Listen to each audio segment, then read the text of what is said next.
السلام علیکم ورحمۃ اللہ وبرکاتہ۔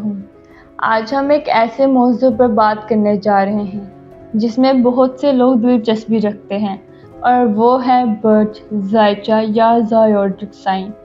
آپ نے اکثر سنا ہوگا کہ کوئی کہتا ہے میرا برج ایکویریس ہے، میرا برج لیو ہے یا میرا برج ٹورس ہے۔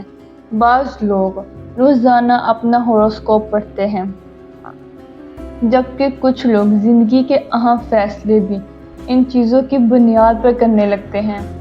لیکن سوال یہ ہے کہ آخر برج ہے کیا، یہ کہاں سے آئے اور اسلام ان کے بارے میں کیا کہتا ہے؟ آئیے سب سے پہلے سمجھتے ہیں کہ زائوڈک سائن کیا ہوتے ہیں۔ ہزاروں سال پہلے انسان رات کے آسمان کو دیکھتا تھا اور ستاروں کے مختلف گروپوں کو نام دیتا تھا۔ وقت کے ساتھ لوگوں نے آسمان کو 12 حصوں میں تقسیم کر دیا اور ہر حصے کو ایک مخصوص نام دیا گیا۔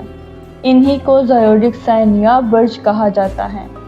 ان 12 برجوں میں Aquarius, Pisces, Aries, Taurus, Gemini, Cancer, Leo, Virgo, Libra, Scorpio, Sagittarius اور کیپریکارن شامل ہیں۔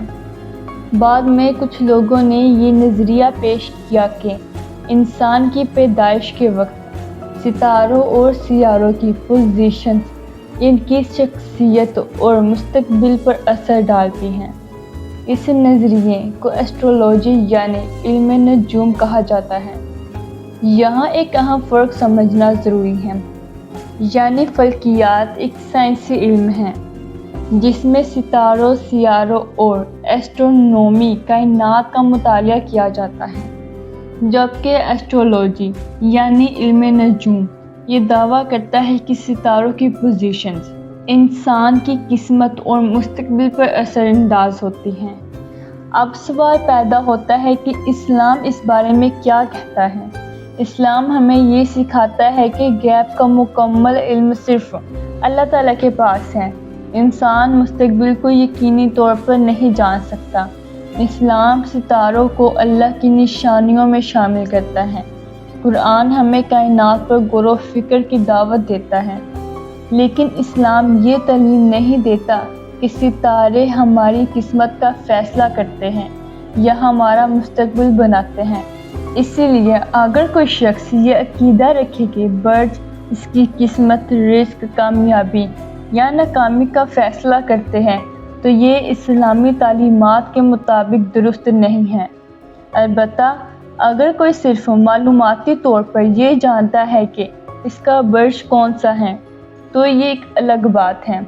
اصل مسئلہ وہاں پیدا ہوتا ہے جب انسان اپنے فیصلے برجوں یا ہوروسکوپ کی بنیاد پر کرنے لگتا ہے۔ آج کل سوشل میڈیا پر اکثر ایسی پوسٹ ملتی ہے جن میں کہا جاتا ہے کہ اگر آپ کا برج ایکویریس ہے تو آپ کے ساتھ یہ ہوگا، یا پھر آپ کا برج لیو ہے تو آپ کو خوشخبری ملے گی۔ لیکن حقیقت یہ ہے کہ ایک ہی برج رکھنے والے کروڑوں لوگ دنیا میں موجود ہوتے ہیں اور سب کی زندگیاں ایک جیسی نہیں ہوتی۔ اسی لیے ایک مسلمان کے لیے سب سے اہم چیز اللہ پر توکل، دعا، محنت اور صحیح فیصلہ ہے، نہ کہ برجوں کی پیش گوئیاں۔ تو خلاصہ یہ ہے کہ برجوں کی ایک تاریخی اور ثقافتی حیثیت ضرور موجود ہے۔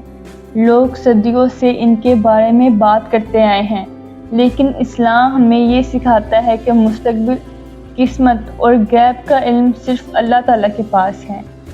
آپ کا اس موضوع کے بارے میں کیا خیال ہے؟ کیا آپ نے کبھی ہوروسکوپ پڑھا ہے؟ اپنی رائے کمنٹ میں ضرور شیئر کریں، اور اگر ویڈیو پسند آئے تو اسے لائک کریں، شیئر کریں اور ہمارے چینل کو سبسکرائب کریں۔ السلام علیکم ورحمۃ اللہ وبرکاتہ۔